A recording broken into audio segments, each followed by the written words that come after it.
చాలా జాగ్రత్తగా వినాలి. కొన్ని నెలలుగా దేవుడు ఎలా ఉంటాడు, దేవుడు ఎలా ఉంటాడు అన్న సంగతిని ధ్యానిస్తూ వస్తూ ఉన్నాం.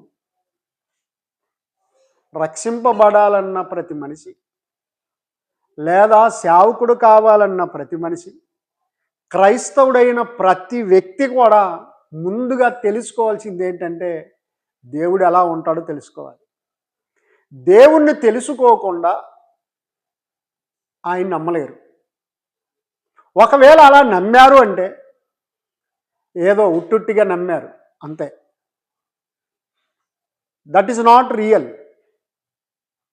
ఆయన్ని తెలుసుకొని నమ్మేది వేరు, ఉట్టిగా నమ్మేది వేరు. బాగా ఆలోచించండి ప్రేమైన దేవుని వారులారా. కాబట్టి దేవుడు ఎలా ఉంటాడు, దేవుడు ఎలా ఉంటాడు. మనిషి కనిపించే ఈ భూమిని దేవుడు దేవత అనుకుంటున్నాడు. భూమి సృష్టికర్త కాదు. భూమి సర్వాంతర్యామి కాదు. భూమి న్యాయాధిపతి కాదు. భూమి సైన్యములకు అధిపతి కాదు. కాబట్టి భూమిని దేవుడు దేవత అనటానికి బైబిల్ ఒప్పుకోదు. ఈ భూమిని సృష్టించిన వ్యక్తి ఉన్నాడు, పర్సన్ ఉన్నాడు, ఆయన దేవుడు. అందుకొరకే బైబిల్లో ఆదికాండం 1వ అధ్యాయం 1వ వచనంలో ఆదియందు దేవుడు భూమి ఆకాశములను సృజించెను. సృజించిన వాడు దేవుడు అవుతాడు, కానీ సృజింపబడింది ఏది కూడా దేవుడు కాదు. సృష్టించిన వాడే సృష్టికర్త అవుతాడు, ఆయన దేవుడు అవుతాడు. అంతేకాని కనిపించే ఈ భూమి దేవుడు దేవత కాదు, ఈ గాలి దేవుడు దేవత కాదు, కనిపించే సూర్య చంద్ర నక్షత్రములు దేవుల్లో దేవతలు కారు. వీటన్నిటిని కలిగించిన సృష్టికర్త ఉన్నాడు, ఆయన దేవుడు, ఆయన దేవుడు. కాబట్టి అతడు ఎలా ఉంటాడు అంటే దేవుడు ఎలా ఉంటాడు, ఎలా ఉంటాడు. యేసుక్రీస్తు వారు సింపుల్గా మాట్లాడుతూ దీపమును వెలిగించి మంచము క్రింద పెట్టరు కదా.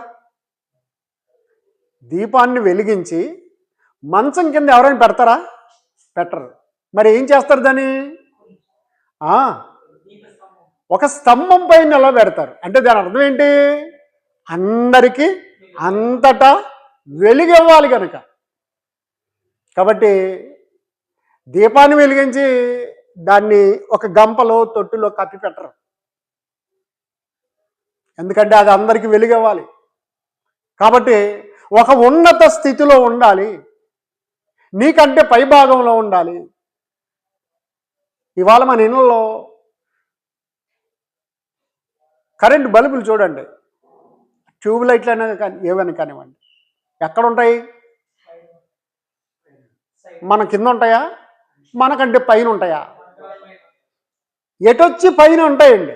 ఎందుకంటే కింద ఉన్న వారందరికీ వెలిగివ్వాలి కనుక. కాబట్టి ఇవాళ మనం ధ్యానించబోయే అంశం ఏంటంటే దేవుడు ఎలా ఉంటాడు అంటే అత్యున్నత సింహాసనాసీనుడు. అత్యున్నత సింహాసనాసీనుడు. మీరు ఇప్పుడు బాగా గమనించాలి. ఒక గ్రామానికి సర్పంచ్ ఉంటాడు. ఎవరుంటారండి? అంటే గ్రామం అంతటికి ఆయన ఉన్నత అధికారి. బాగా గమనించండి.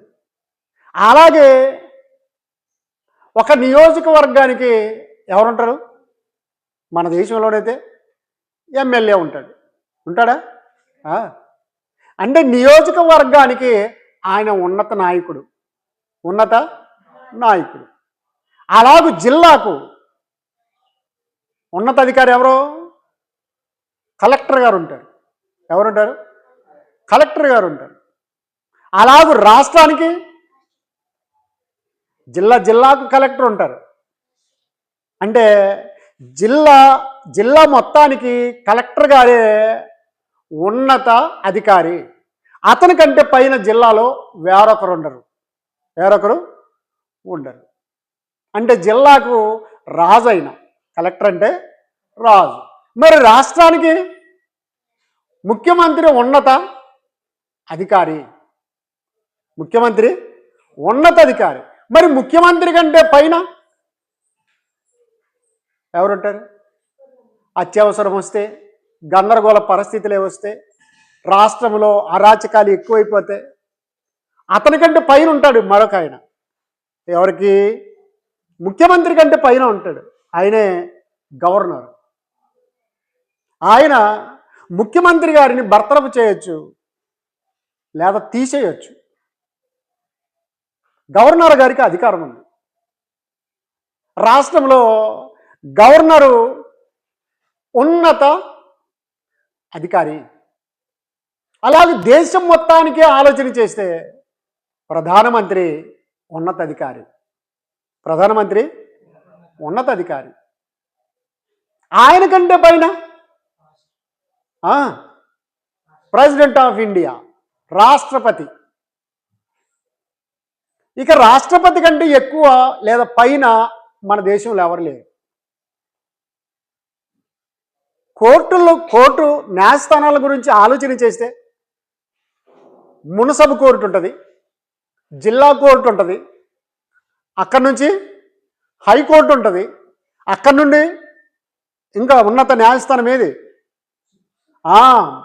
భారతదేశం అంతటికీ సుప్రీంకోర్టు ఉన్నత న్యాయస్థానం. సుప్రీంకోర్టు కంటే పైన ఇంకెవరున్నారు?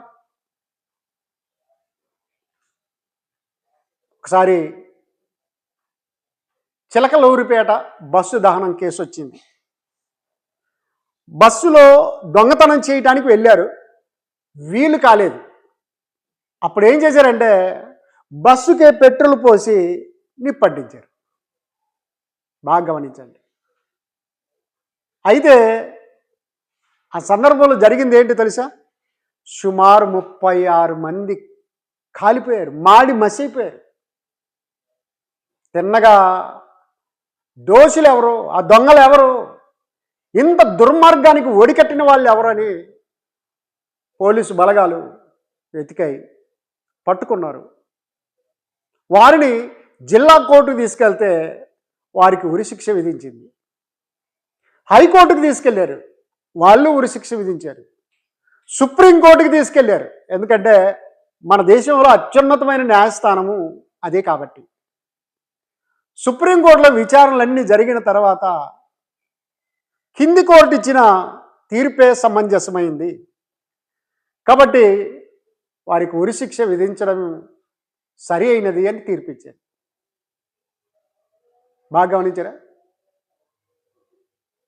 92, 93, 1992, 93 మధ్య జరిగిన సంఘటన ఇది.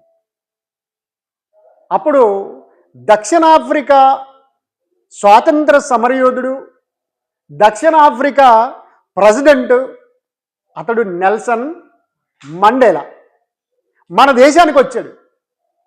మన దేశానికి వచ్చినప్పుడు ప్రజా సంఘాల వాళ్ళు, మానవ హక్కుల వాళ్ళు, ఇదిగో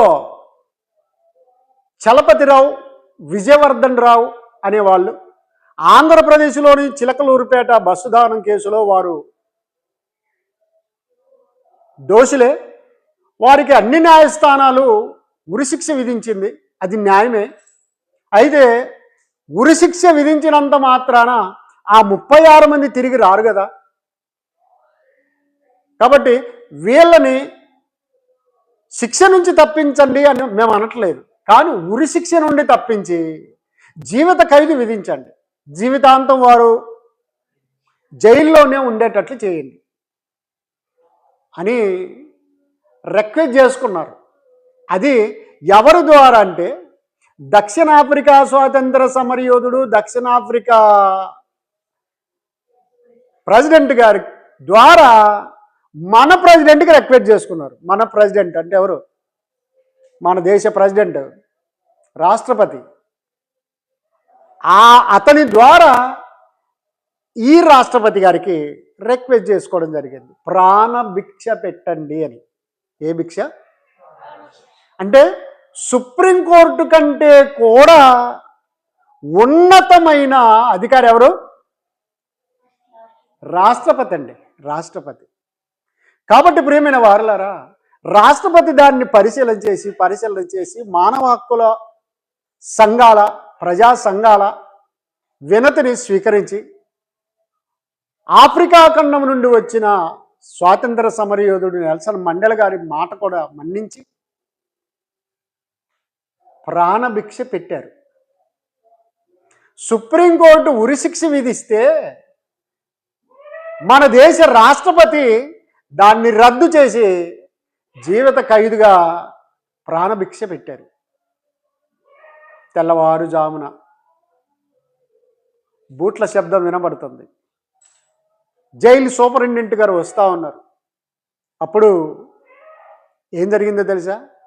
చలపతిరావు, విజయవర్ధన్ రావు అనే ఇరువురు ఆ జైలు గదిలో అయిపోయింది. వస్తున్నాడు, మనల్ని ఉరిశిక్షకు తీసుకెళ్తాడని ఒకరికొకరు చివరిసారిగా చూసుకున్నారు. జైలు అధికారి వచ్చి తాళం తీయించి లోపలికి వచ్చి వారిని తట్టాడు. ఇదిగో బాబు లేవండి అన్నాడు. లేచి వెళ్తున్నారు. ఎక్కడికి?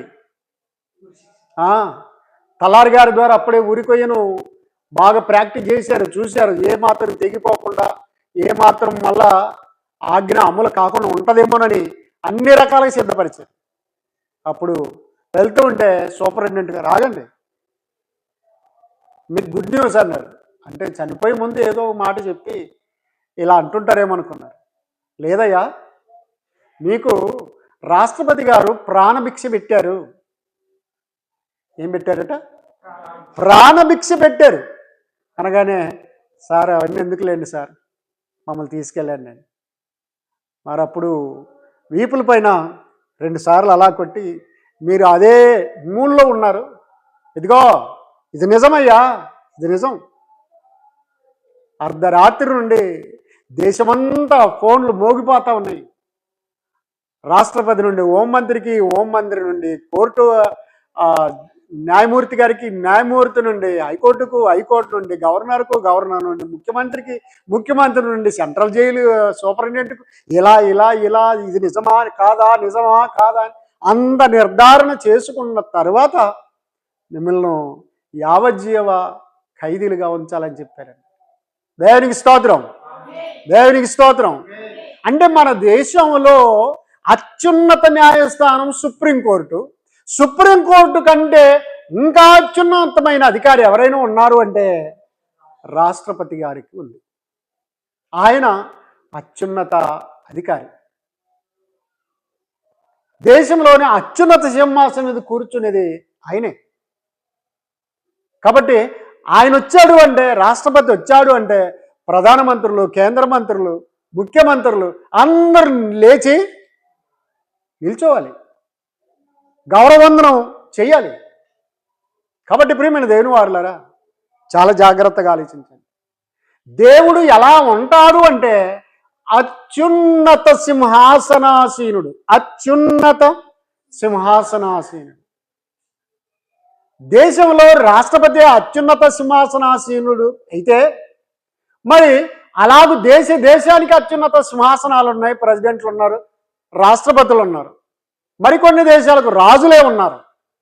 మరి ప్రపంచమంతటికి ఎవరు? ప్రపంచమంతటికి ఎవరు? దేశానికి ఒక్కరే ఉంటారు. కానీ ఈ దేశ రాష్ట్రపతి మరొక దేశంలోనికి వెళ్ళి నేనే ఈ దేశానికి రాష్ట్రపతిని అంటే చెల్లదు. మా దేశ రాష్ట్రపతి మాకున్నారయ్యా, నువ్వెవరు అంటారు. కాబట్టి ప్రియులారా, చాలా జాగ్రత్తగా ఆలోచించండి. దేవుడు అనగానే అత్యున్నత సింహాసన సీనుడై ఉన్నాడు.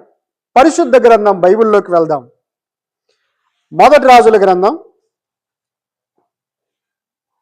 22వ అధ్యాయం 19వ వచనం. మొదటి రాజుల గ్రంథం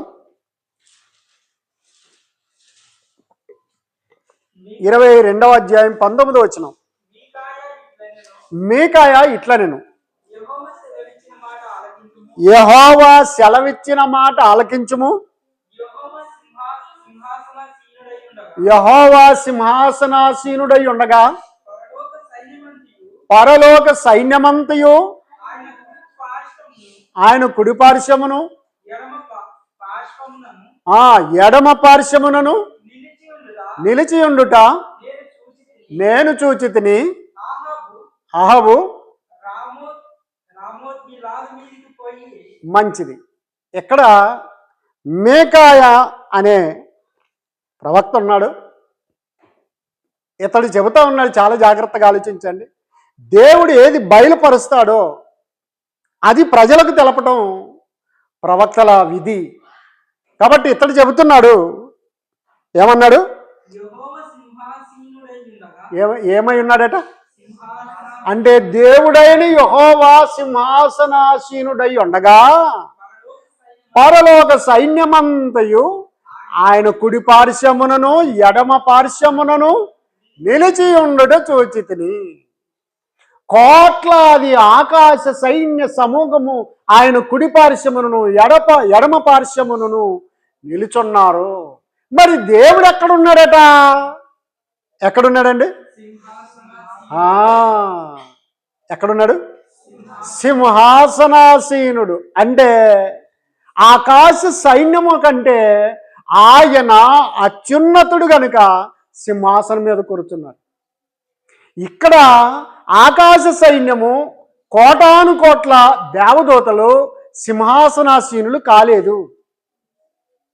సింహాసనాసీనులు కాలేదు, నిలిచి ఉన్నారు. కుడి పార్శ్వమున నిలిచి ఉన్నారు, ఎడం పార్శ్వమున నిలిచి ఉన్నారు.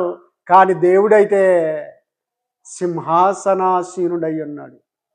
ఏమై ఉన్నాడంటే సింహాసనాసీనుడై ఉన్నాడండి. కాబట్టి దేవుడు ఎలా ఉంటాడు అంటే అత్యున్నత సింహాసనాసీనుడు. యోబు గారు ఏమంటారో ఒకసారి చూడండి. యోబు దగ్గరికి వెళ్ళండి. 26వ అధ్యాయం 9వ వచనం. యోబు గ్రంథం 26వ అధ్యాయము 9వ వచనం.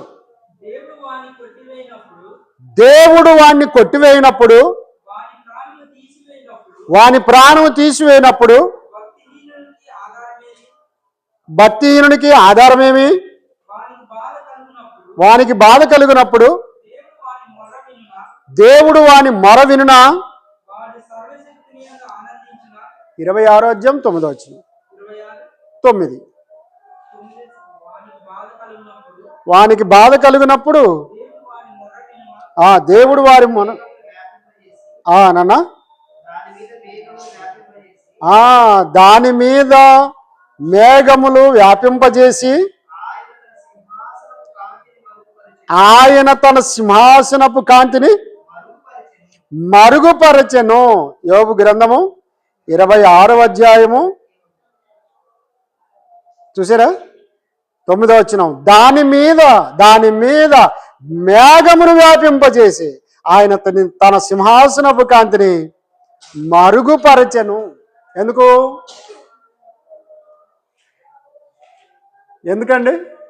మేఘాన్ని పరిచి తన సింహాసనపు కాంతిని మరుగుపరిచాడట. ఎందుకంటే తిమోతి పత్రికలో రాయబడింది, సమీపింపరాని తేజస్సులో ఆయన మాత్రమే వసించుచు అమరత్వము గలవాడై ఉన్నాడు. దేవునికి స్తోత్రం. గమనించారా?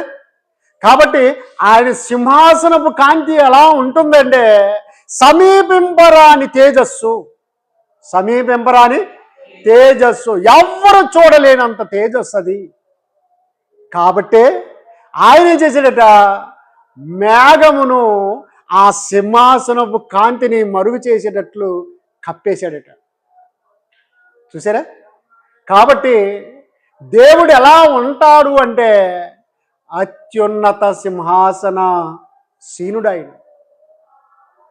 సమీపింపరాని తేజస్సులో ఉండేవాడు గనక ఎవ్వరు చూడలేనంత పవర్ ఆయనకుంది, కాంతి ఆయనకుంది. మన వాళ్ళేమో సూర్యుడు దేవుడు, సూర్య భగవానుడు. గమనించరా? సూర్య నమస్కారం చేయాలని మన వాళ్ళు అనుకుంటున్నారు. అంటే మనిషి అనుకుంటున్న విధానం అది. వెలుగిస్తుంది కాబట్టి సూర్యుడే దేవుడు అనుకుంటున్నారు. No no no no. సూర్యుని సృజించిన దేవుడు ఉన్నాడు. ఆయన యెహోవా, ఆయన సృష్టికర్త. ఆయనే కోటి సూర్యుల కంటే కూడా కాంతి కలిగిన వాడు. కాబట్టి ప్రియమైన దేవుని వారులారా, దేవుడు తన సింహాసనమును మేఘముతో మరుగు చేశాడు. మరుగు చేసి మరొక అద్భుతమైన వచనాన్ని చూడండి బైబిల్లో. కీర్తనల గ్రంథం 9వ కీర్తన 7వ వచనం. 9వ కీర్తన 7వ వచనం. కోర్టుకు కొన్నిసార్లు నేను కూడా వెళ్ళాను. న్యాయమూర్తి ఎక్కడ ఉంటాడు తెలుసా? న్యాయవాదులందరూ, వకీళ్ళు ఎక్కడుంటారో తెలుసా? అడ్వకేట్స్ అంతా అలాగూ కుర్చీలు వేసుకొని మధ్యలో ఒక బల్ల ఉంటుంది, టేబుల్. అక్కడ కూర్చుంటారు. ఎవరెవరు ఫైళ్ళు, ఎవరెవరు కేసులు అలాగూ పట్టుకొని ఉంటారు. మరి న్యాయమూర్తి గారు ఎక్కడుంటారు? వాళ్ళతో పాటు కుర్చీ వేసుకుని కూర్చుంటాడా? వారికంటే పై స్థానంలో ఉంటాడండి. ఆయన దగ్గర కూర్చునే న్యాయమూర్తులు ఉండరు. చాలా జాగ్రత్తగా ఆలోచించండి ప్రియమైన దేవుని వారలారా. చాలా జాగ్రత్తగా ఆలోచన చేస్తే న్యాయవాదులకు, న్యాయమూర్తికి వారి స్థానాలు, వారి సింహాసనాలు వేరుగా ఉంటాయి. కానీ న్యాయమూర్తికి ఉన్నత స్థానం ఉంటుందండి. కాబట్టి ఆ న్యాయమూర్తికి అందరూ కనిపిస్తారు. ఆ న్యాయమూర్తి అందరికీ కనిపిస్తారు. అందరూ ఆయన కనబడాలి, అందరికీ ఆయన కనబడాలి. కాబట్టి ఉన్నత స్థానంలో కూర్చుంటాడండి. కాబట్టి ప్రియమైన దేవుని వారులారా, కీర్తన గ్రంథంలో ఏముంది చూడండి. యెహోవా శాశ్వతముగా సింహాసనాసీనుడై ఉన్నాడు. న్యాయము తీర్చుటకు ఆయన తన సింహాసనమును స్థాపించి ఉన్నాడు. అందుకొరకే న్యాయాధిపతి అయిన దేవుడు నిన్ను తీర్పు తీర్చేటి వేళలో ఏ వైపులో నీవుందువో యోచించుకో ఓ సోదరా. న్యాయాధిపతి అయిన, కాబట్టి దేవుడు న్యాయం తీర్చడానికి ఆయన సింహాసనాన్ని స్థాపించి ఉన్నాడు.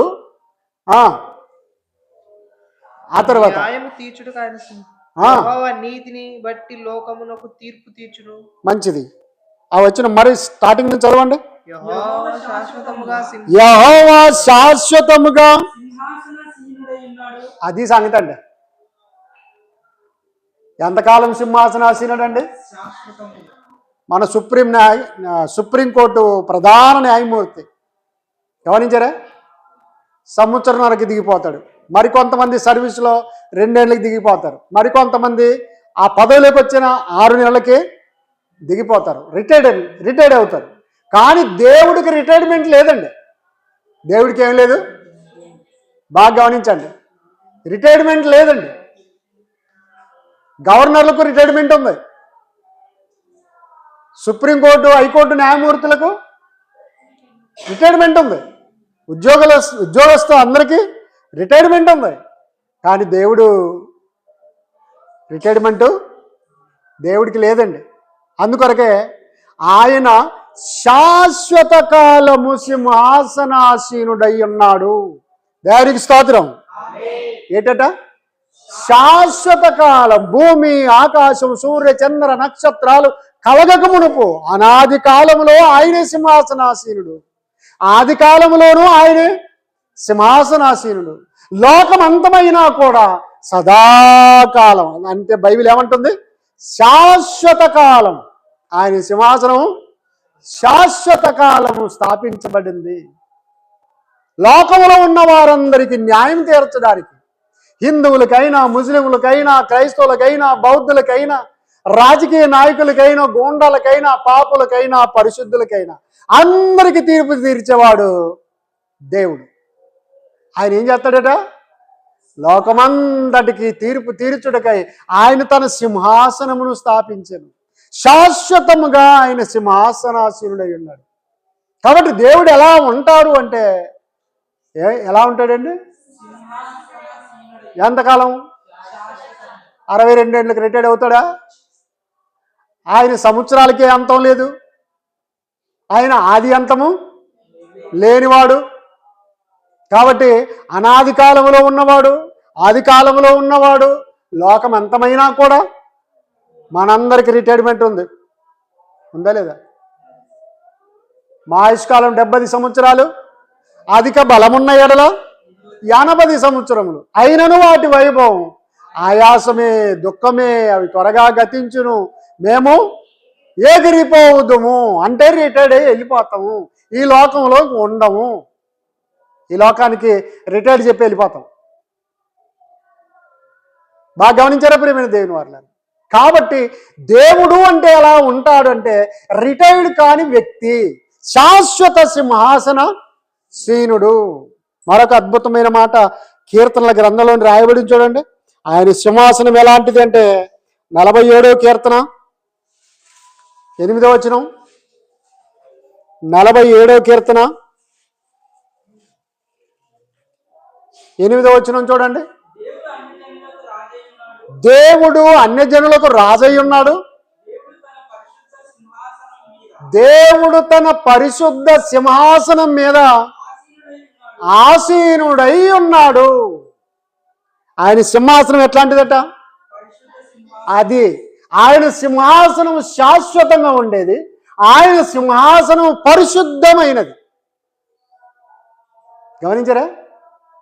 కొందరు వచ్చారంటే గమనించండి, ఆ సీట్లోకి ఎవరైనా వచ్చారనుకోండి, ముఖ్యమంత్రి సీటు కానివ్వండి, ఎమ్మెల్యే సీటు కానివ్వండి, మంత్రి సీట్లోకి రానివ్వండి, దుర్మార్గుడే వచ్చాడు అనుకోండి, వీడొచ్చాడా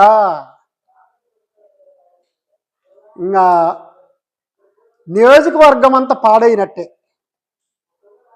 లేదా రాష్ట్రమంతా పాడైనట్టే, దేశమంతా పాడైనట్టే అని చెబుతూ ఉంటారు. కానీ దేవుని సింహాసనం అలాంటిది కాదు. న్యాయాన్ని తీర్చే సింహాసనము. ఆ సింహాసనం శాశ్వతమైంది. ఆ సింహాసనము పరిశుద్ధమైంది. ఏటట? పరిశుద్ధమైనదండి, పరిశుద్ధమైనది. అందులో పాపము, కల్మషము, క్రూరత్వము ఇలాంటివి లేవండి, ఇలాంటివి లేవు. కాబట్టి దేవుడు ఎలా ఉంటాడు అంటే పరిశుద్ధుడు. ఆయన సింహాసనం కూడా పరిశుద్ధమైనది. పరిశుద్ధ సింహాసనం మీద ఆయన ఆసీనుడై ఉన్నాడు. అలాగది కీర్తనల గ్రంథం చూడండి, 102వ కీర్తన 12వ వచనం.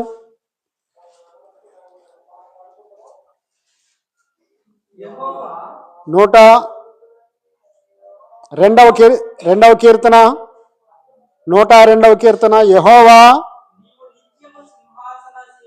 నీవు నిత్యము సింహాసనాసీనుడవు, నీ నామస్మరణ తరతరములుండును. చూసారా? ఎక్కడ కూడా కీర్తనకారుడు ద్వారా పరిశుద్ధాత్మ ఏమని రాయించాడంటే, యెహోవా నీవు నిత్యము సింహాసనాసీనుడవు, నీ నామస్మరణ తరతరములుండును, తరతరములుండును. ఆయన సింహాసనం ఎంతకాలం ఉంటుందట? తరతరములు. ఆయన నామస్మరణ తరతరములుండును. ఆయన సింహాసనము నిత్యము అన్నాడు. ఏటట? నిత్యము ఆయన సింహాసనాసీనుడు. కాబట్టి దేవుడు ఎలా ఉంటాడు అంటే ఇదిగో 62 ఏళ్ళకో 70 ఏళ్ళకో రిటైర్డ్ అయ్యే వ్యక్తి కాదు, కానీ నిత్యము సింహాసన సీనుడు. ఆయనకు వృద్ధాప్యం అంటూ లేదు, బాల్య దశ లేదు, దేవుడికి పుట్టుక లేదు అంటే జననము లేదు, మరణము లేదు. ఆయన నిత్య సింహాసనాసీనుడు. అలాగే ప్రియమైన దేవుని వారలారా 103వ కీర్తన చూడండి, పక్కనే 103వ కీర్తన 19వ వచనం. యెహోవా ఆకాశమందు తన సింహాసనమును స్థిరపరచి ఉన్నాడు. ఆయన అన్నిటి మీద అది సంగతి అండి. ఆయన అన్నిటి మీద రాజ్య పరిపాలన చేయుచున్నాడు. రాజ్య పరిపాలన చేయాలి అంటే ఎక్కడ ఉండాలి? సింహాసనం మీద ఉండాలి. ఆ సింహాసనం ఎక్కడుంది? చూడండి, ఇప్పుడే చదివారు కదా, అది సంగతి. ఆయన సింహాసనం ఎక్కడుంది? ఒకవేళ ఢిల్లీలో ఉందనుకోండి, మన వాళ్ళందరూ ధర్నా చేద్దాం అంటారు, అవునా? ఒకవేళ అమెరికాలో ఉందనుకోండి, అక్కడికి వెళ్ళి ఏదో ఒకటి చేద్దాం, లేదా ఆయన కాళ్ళు పట్టుకొని బ్రతిలాడదాం అంటారు, లేదా ఆయన కుర్చీని తీసేద్దాం అనుకుంటారు. కానీ ఆయన సింహాసనము అత్యున్నతమైంది, ఆకాశమందు సింహాసనాసీనుడు. అందుకొరకే యెషయా గ్రంథంలో 1వ అధ్యాయంలో ఏమన్నాడు? ఆకాశము నా సింహాసనము, భూమి నా పాదపీఠము, నా పాదపీఠం. చాలా జాగ్రత్తగా ఆలోచించండి ప్రేమైన దేవుని వారు. అందుకొరకే ఆకాశము ఆలకించు, భూమి చెవియొగ్గు. అంటే దాని అర్థం ఏంటి? భూమి నా కిందే ఉంది, ఆకాశం నా కిందే ఉంది, వాటన్నిటికి పైన నేను సింహాసనాసీనుడై ఉన్నాను. నేనేం చేస్తాను? రాజ్య భూమికి ఆయన రాజు, సకల జీవకోటికి ఆయనే రాజు, సకల సర్వ మానవాళికి ఆయనే రాజు. బాగా ఆలోచించండి. అలాగూ కోట్లాది దేవదూతలకు ఆయనే రాజు, ఆకాశ సైన్య సమూహాలకు ఆయనే రాజు. ఇలాగ చూస్తుంటే ప్రియమైన దేవుని వారలారా, ముల్లోకాలలో ఆయనే అత్యున్నత సింహాసనాసీనుడు. అందుకొరకే ఆకాశమందు ఆయన సింహాసనాసీనుడై ఉన్నాడు. అన్నిటినీ ఆయన రాజ్యం చేయుచున్నాడు, రాజ్య పరిపాలన చేయుచున్నాడు. ఏ జీవికి ఏది కావాలో, ఏ కాలానికి ఏది కావాలో అన్నిటినీ ఆయన దయచేస్తున్నాడు. దేవునికి స్తోత్రం, దేవునికి స్తోత్రం. కాబట్టి ప్రియమైన దేవుని వారలారా, యెషయా గ్రంథంలో ఒక అద్భుతమైన మాట చెప్పబడింది. 66వ కీర్తన 1వ వచనం. 66వ కీర్తన 1వ వచనం. సర్వలోక నివాసులారా, దేవుని గూర్చి సంతోష గీతం పాడుడి, ఆయన నామ ప్రభావము కీర్తించుడి. అవునండి, ఆయనకు ప్రభావం ఆరోపించి ఆయనను స్తోత్రించుడి, ఇలాగు దేవునికి స్తోత్రము చెల్లించుడి. నీ కార్యములు అంటే దాని అర్థం ఏంటంటే, ఆరాధనకు యోగ్యుడు ఆయన, ఆయన్ని అందరూ కీర్తించాలి. మరోసారి చదువున్నాను, చాలా అద్భుతంగా ఉంది.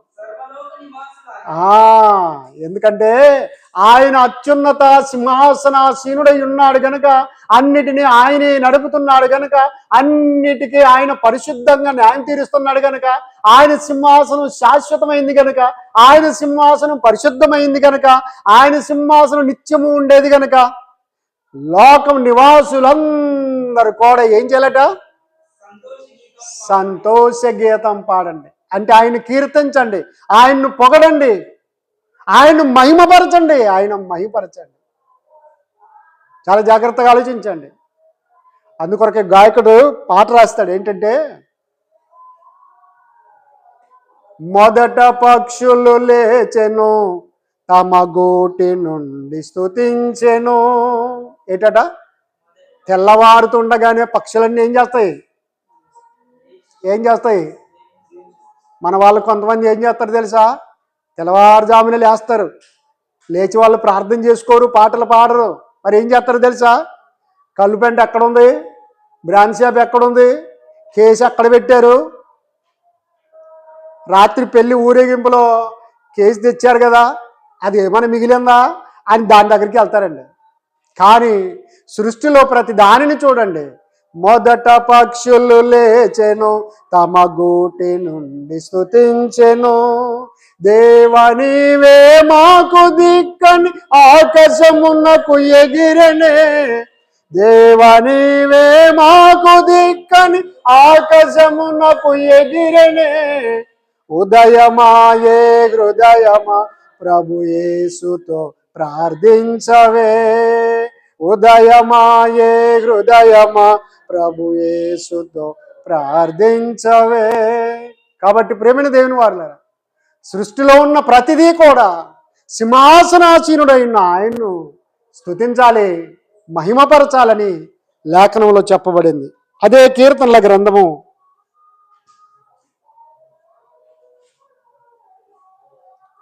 క్షమించండి,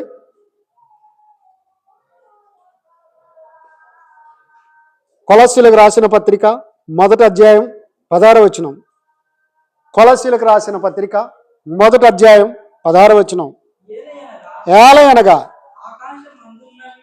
ఆకాశమందున్నవి భూమి యందున్నవి దృశ్యమైనవి కాని అదృశ్యమైనవి కాని అవి సింహాసనములైనను ప్రభుత్వములైనను ప్రధానులైనను అధికారములైనను సర్వమును ఆయన యందు సృజింపబడెను.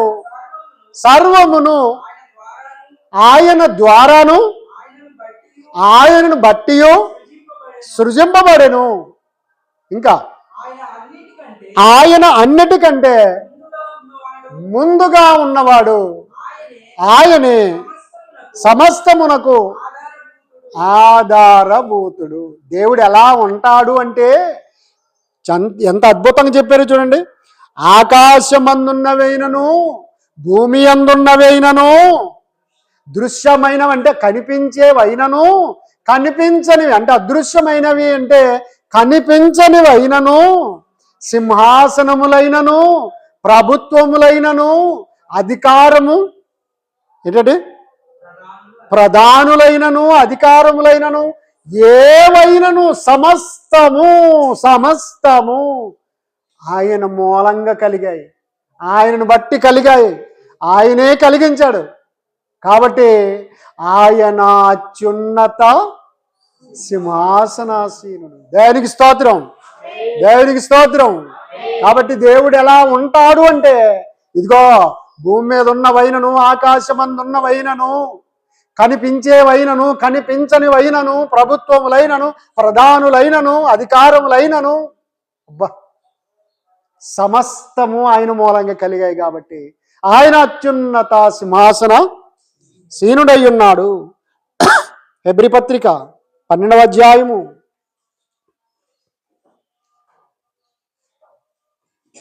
ఇంకొక అద్భుతమైన మాట చూద్దాం. జకర్యా గ్రంథం 6వ అధ్యాయం 12వ వచనం అండి. జకర్యా గ్రంథం 6వ అధ్యాయం 12వ వచనం. జకర్యా 6వ అధ్యాయం 12వ వచనం. అతనితో ఇట్లనుము, సైన్యములకు అధిపతియగు యెహోవా సెలవిచ్చినదేమనగా చిగురు అను ఒకడు కలడు, అతడు తన స్థలములో నుండి చిగుర్చును, అతడు యెహోవా ఆలయమును కట్టును, అతడే యెహోవా ఆలయమును కట్టును, అతడు ఘనత వహించుకొని. దేవునికి స్తోత్రం. తన కుమారుడైన యేసుక్రీస్తుని గురించి ముందుగానే చెప్పేశాడండి. చిగురు అని ఒకడు కలడు. ఆయనకి అప్పుడు పేరేం పేరు? ఆయనకి ఇంకా ఆకారం రాలేదు, కానీ దేవుడు తన ప్రణాళికలో చిగురు అన్నాడు. చిగురు అని ఒకడు కలడు, తన స్థానము నుండే అతడు చిగురిస్తాడట. అతడు ఏం చేస్తాడు? అతడు ఏం కడతాడట? మనం ఏం కట్టాము? బండలు, రేకులు, పైపులు వీటిని కట్టేశాం. కానీ తన కుమారుడైన క్రీస్తు వారు యెహోవా ఆలయమును కట్టును, అతడే యెహోవా ఆలయమును కట్టును. ఎవరు అంటే బేల్దార్ అన్నమాట. కట్టించేవాడు దేవుడు, కట్టేవాడు తన కుమారుడైన క్రీస్తు వారు. అతడే యెహోవా ఆలయమును కట్టును. ఏంటయ్యా యెహోవా ఆలయము అంటే? సంఘం అంటే ఎవరు? సంఘం అంటే ఎవరు? చాలా మంది అంటారు మా సంఘం చాలా పెద్దది సార్ అని. అంటే ఈ గోడల్ని, శిఖరాలను, కొమ్మెరలను, లేకపోతే సిలువని ఏదో చూపించి ఇది దేవాలయము, ఇది సంఘం అనుకుంటున్నారు. కానీ సంఘం అంటే దేవుని పిల్లలని ఎరిగి రాతి కట్టడాలకే విలువనీయకుండా, సంఘం అంటే దేవుని పిల్లలని ఎరిగి. బాగా గమనించారా? సంఘం అంటే ఎవరు?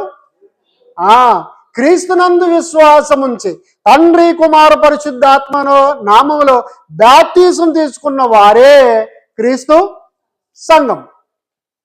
కాబట్టి ఇట్టి సంఘాన్ని గురించి మత్తయి సువార్త 16:18 వచనంలో ఏమన్నాడు తెలుసా? మరియును పేతురు ఈ బండ మీద నా సంఘమును. ఎందుకంటే తండ్రి యొక్క దేవుడు ఏం చెప్పాడు? చిగురు అని ఒకడు కలడు, అతడు తన స్థానములో నుండే చిగుర్చును, అతడే యెహోవా ఆలయమును కట్టును, అతడే యెహోవా ఆలయమును కట్టును. వేరొకరు ఎవరు కట్టలేరు. కాబట్టి ఇప్పుడు మనలందరినీ కట్టింది ఎవరు తెలుసా? ఎస్, నువ్వెవరో, నేనెవరో, ఆమెవరో, ఈమెవరో, ఈయనెవరో మనలందరినీ పోగు చేసి ఇదిగో క్రీస్తు సంఘముగా కట్టాడు. దేవునికి స్తోత్రం. కాబట్టి ఇది యెహోవా ఆలయం. ఏది? మనము దేవుని ఆలయమై ఉన్నామని మీరు ఎరగరా? కాబట్టి ప్రియమైన దేవుని వారులారా, అతడు ఏం చేశాడంటే నమ్మకంగా యెహోవా ఆలయాన్ని కట్టాడు. అతడు ఒక సింహాసనం మీద ఉన్నాడటండి. ఆ భాగం చదవండి. అతడే యెహోవా ఆలయమును కట్టును, అతడు ఘనత వహించుకొని సింహాసనాసీనుడై ఏలును. సింహాసనాసీనుడై అతడు యాజకత్వం చేయగా. మంచిదండి. అతడు నమ్మకంగా ఏలి బ్రతికి ఏం చేస్తాడట? సింహాసనాసీనుడై ఏలుతాడటండి. ఇప్పుడు మీరు బాగా ఆలోచించండి. స్త్రీకి శిరస్సు ఎవరు? పురుషుడు. పురుషునికి శిరస్సు ఎవరు? క్రీస్తుకి శిరస్సు ఎవరు? కాబట్టి దేవుడేమో అత్యున్నత సింహాసనాసీనుడు, ఆయన చిగురు అయిన యేసుక్రీస్తు వారు తన కుమారుడు సింహాసనాసీనుడు. మనమందరం కూడా సంఘం. మనమంతా ఎవరు? సంఘం. కాబట్టి ప్రియమైన దేవుని వారులారా, దేవుడు ఎలా ఉంటాడు అంటే అత్యున్నత సింహాసనాసీనుడు. కీర్తనల గ్రంథము 89వ కీర్తన, కీర్తనల గ్రంథము 89వ కీర్తన 29వ వచనం. 29వ వచనం. శాశ్వత కాలం వరకు అతని సంతానమును ఆకాశమున్నంత వరకు అతని సింహాసనమును. అది సంగతి. తన కుమారుని లేదా తన చిగురు యొక్క సింహాసనాన్ని ఎంతవరకు ఉంచుతాడటండి? ఆకాశమున్నంత వరకు. శాశ్వత కాలం తన వారందరికీ ఆయన సింహాసనాన్ని స్థిరపరుస్తాడు. కాబట్టి ప్రియమైన దేవుని వారులారా, చాలా జాగ్రత్తగా ఆలోచిద్దాం, ముగించేద్దాం. హెబ్రీ పత్రిక 12వ వచనం. ఆ చిగురు ఇప్పుడు ఎక్కడున్నాడో చూడండి. హెబ్రీ పత్రిక 12వ వచనం. మనము కూడా ప్రతి భారమును సులువుగా చిక్కులు పెట్టు పాపమును విడిచిపెట్టి విశ్వాసమును కర్తయు దాని కొనసాగించువాడైన యేసు వైపు చూచుచు మన ఎదుట ఉంచబడిన పందెములో ఓపికతో పరిగెత్తుదము. ఆయన తన ఎదుట ఉంచబడిన 12వ అధ్యాయం 2వ వచనం. కొంచెం ఇంకా కిందికి వెళ్ళండి.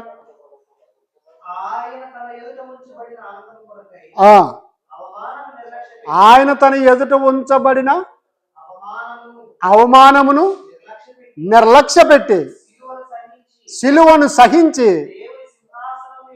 దేవుని సింహాసనము యొక్క కుడి పార్శ్వమున ఆసీనుడాయను. ఎక్కడున్నాడట? ఎక్కడ? దేవుని కుడి పార్శ్వమున, దేవుని కుడి పార్శ్వమున సింహాసనాసీనుడై ఉన్నాడు, ఆసీనుడై ఉన్నాడు. ఎందుకంటే భూమి మీద ఆయన అవమానములు నిందలను లెక్క చేయకుండా శిలువ మరణం అగునంతగా తన ప్రాణాన్ని అప్పగించుకొని నమ్మకంగా తండ్రి అప్పగించిన లేదా దేవుడు అప్పగించిన పనిని నెరవేర్చాడు కనుక దేవుడు ఏం చేశాడంటే తన కుడి పార్శ్వమందు సింహాసనాసీనుని చేశాడు. దానికి స్తోత్రం. కాబట్టి తన కుమారుని కూడా నిర్లక్ష్యం చేయలేదు. తన యందు విశ్వాసం ఉంచిన దేవుని పిల్లలందరికీ కూడా ఆయన సింహాసనాలు ఏర్పాటు చేశాడు. కాబట్టి ప్రియమైన దేవుని వారులారా, దేవుడు ఎలా ఉంటాడు అంటే అతడు అత్యున్నత సింహాసన సీనుడై ఉన్నాడు. అత్యున్నత సింహాసనాసీనుడు. ముగించేద్దాం. యెషయా గ్రంథం 6వ అధ్యాయం 1వ వచనం. దేవుడు ఎలా ఉంటాడు? యెషయా గ్రంథం 6వ అధ్యాయం 1వ వచనం. 6వ అధ్యాయం 1వ వచనం. రాజైన ఉజ్జియా మృతి పొందిన సంవత్సరమున అత్యున్నతమైన సింహాసనమునందు ప్రభు ఆసీనుడై ఉండగా నేను చూచితిని. ఆయన చొక్కాయి అంచులు ఆ దేవాలయమును నిండుకొని ఉండను. ఆయన పైగా శరాపులు నిలిచి ఉండిరి. ఒక్కొక్కరికి 6 రెక్కలు ఉండెను. ప్రతివాడు 2 రెక్కలతో తన ముఖమును రెంటితో తన కాళ్ళను కప్పుకొని రెంటితో ఎగురుచుండెను. వారు సైన్యములకు అధిపతియగు యెహోవా పరిశుద్ధుడు, పరిశుద్ధుడు, పరిశుద్ధుడు, సర్వలోకం ఆయన మహిమతో నిండి ఉన్నదని గొప్ప స్వరముతో గాన ప్రతి గానములు చేయుచుండ్రి. దానికి స్తోత్రం. రాజైన హిజ్కియా మృతి నొందిన తర్వాత కనిపించిన సీన్ ఏంటో తెలుసా? మొదలు వచ్చిన నాన్న ఎక్కడంట అంటే దాని అర్థం ఏంటో తెలుసా? ఆయన కంటే పైన మరొక సింహాసనము లేదు. అదే అత్యున్నతమైన సింహాసనము. కాబట్టి ప్రియమైన దేవుని వారులారా, హిజ్కియా మృతి నొందిన తర్వాత అత్యున్నత సింహాసనాసీనుడయ్యుండుట నేను చూచితిని. చూసారా ఎక్కడ ఆసీనుడైనాడట? దేవుడైన యెహోవా అత్యున్నత సింహాసనాసీనుడయ్యుండుట నేను చూచితిని. కోటాను కోట్ల దూతలున్నారు. వారు ఆయనకు పైగా నిలిచి ఉన్నారు. వారందరూ ఏం చెప్తారు తెలుసా? వారందరికీ 6 రెక్కలుండెను. 2తో వాటి ముఖమును, 2తో వారి కాళ్ళను, 2 రెక్కలతో ఎగురుచు ఏమంటున్నారు? సైన్యములకు అధిపతి యెహోవా పరిశుద్ధుడు, పరిశుద్ధుడు, పరిశుద్ధుడు, సర్వలోకం ఆయన మహిమతో నిండి ఉన్నదని గొప్ప స్వరముతో గాన ప్రతిగానములు చేయుచుండిరి. దేవునికి స్తోత్రం. కాబట్టి దేవుడు ఎలా ఉంటాడు అంటే యెషయా గ్రంథం 6వ అధ్యాయం 1వ వచనంలో చెప్పబడింది. అత్యున్నత సింహాసనాసీనుడు. ఏంటట? అందుకొరకే యేసుక్రీస్తు వారు న్యాయస్థానానికి పిలిపింపబడినప్పుడు ఒక రాళ్ల కుప్ప దగ్గర కూర్చొని ఉన్నాడు. న్యాయమూర్తి వచ్చాడు. నువ్వు యూదుల రాజువా? నాతో మాట్లాడవా అన్నాడు. ఏం మాట్లాడకుండా ఉన్నాడు. అప్పుడు ఆ న్యాయమూర్తి అంటున్నాడు, నిన్ను శిక్షించుటకు అధికారం కలదు, నిన్ను విడిపించుటకు నాకు అధికారం కలదు. నాతో చెప్పుము, నాతో మాట్లాడు అని అంటే యేసుక్రీస్తు ఏమన్నారు తెలుసా? శాంతిరాజు ఏమన్నాడు? నా తండ్రి నీకు అధికారం ఇచ్చి ఉంటేనే కానీ నీవేం చేయజాలవు. అంటే అందరికంటే అత్యున్నతమైన సింహాసనాసీనుడు నా తండ్రి, ఆయన నీకు అధికారం ఇచ్చి ఉంటేనే కానీ ఏ న్యాయమూర్తి అయినా, ఏ జడ్జి గారైనా, ఏ ప్రధాన న్యాయమూర్తి అయినా సరే ఏమీ చేయలేరు. ఆయన అధికారం ఇచ్చి ఉండాలి. ఎవరు అంటే దాని అర్థం ఏంటి తెలుసా? భూమి మీద ఉన్న రాజులందరికంటే, భూమి మీద ఉన్న న్యాయమూర్తులందరికంటే, భూమి మీద ఉన్న ప్రధానమంత్రులందరికంటే, భూమి మీద ఉన్న వారందరికంటే అత్యున్నత సింహాసనాసీనుడు ఎవరు? యెహోవా.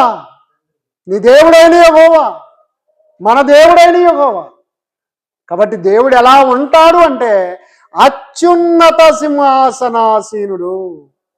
అంత అత్యున్నత సింహాసనాసీనుడైన ఆయన దగ్గర ఒకరోజు మనం లెక్క అప్పగించాల్సిందే. బిడ్డా, నీకు 60 ఏండ్లు 70 ఏండ్లు ఆయుష్కాలం ఇచ్చాను. నీకు కావలసిన భూమిని, ఆకాశమును, సూర్యుని, చంద్రుని, నక్షత్రములను, భార్యను లేదా భర్తను, పిల్లలను, అన్నలను, తమ్ములను అందరిని ఇచ్చాను. అన్ని ఇచ్చాను. చివరికి నా కుమారుడైన, నా చిగురైన యేసుక్రీస్తు వారి ప్రాణాన్ని బలిపించాను. నిన్ను పాపం నుండి రక్షించాలని ప్రయత్నించాను. కానీ ఇప్పుడు నువ్వు నాకు లెక్క చెప్పాలి. ఏం చెప్పాలి? శాంతమ్మ? లెక్క చెప్పాలి.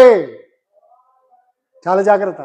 కాబట్టి దేవుడు అత్యున్నత సింహాసనాసీనుడు. ఆయనకు భయపడి మీరు గమనించినారు లేదు, న్యాయమూర్తి దగ్గరికి వెళ్ళి నిలబడినప్పుడు, బాలసుందరం వింటున్నావా? కోర్టులో, న్యాయస్థానంలో న్యాయమూర్తి దగ్గరికి వెళ్ళి నిలబడుతున్నప్పుడు ఇలా ఎవడు నిలబడడు. మీసాలు దూకుంటే ఎవడు నిలబడడు.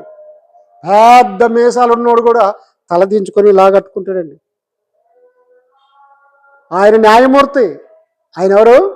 న్యాయమూర్తి. మరి దేవుడు అత్యున్నత సింహాసనాసీనుడు. కోట్లాది దూతలు, సైన్యములకు అధిపతి యొక్క యెహోవా పరిశుద్ధుడు, పరిశుద్ధుడు, పరిశుద్ధుడు, సర్వలోకం ఆయన మహిమతో నిండి ఉన్నదని ప్రతిగానములు చేస్తూ ఉన్నారు.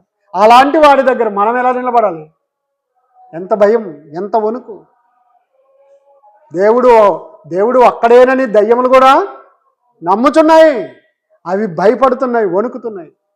కాబట్టి దేవుడు ఎలా ఉన్నాడు, ఎలా ఉంటాడు అంటే అత్యున్నత సింహాసనాసీనుడై ఉన్నాడు. కాబట్టి భయం కలిగి, భక్తి కలిగి ఆయన కొరకు బ్రతకాలని ప్రభు పేరట మనవి చేస్తూ ముగిస్తున్నాను.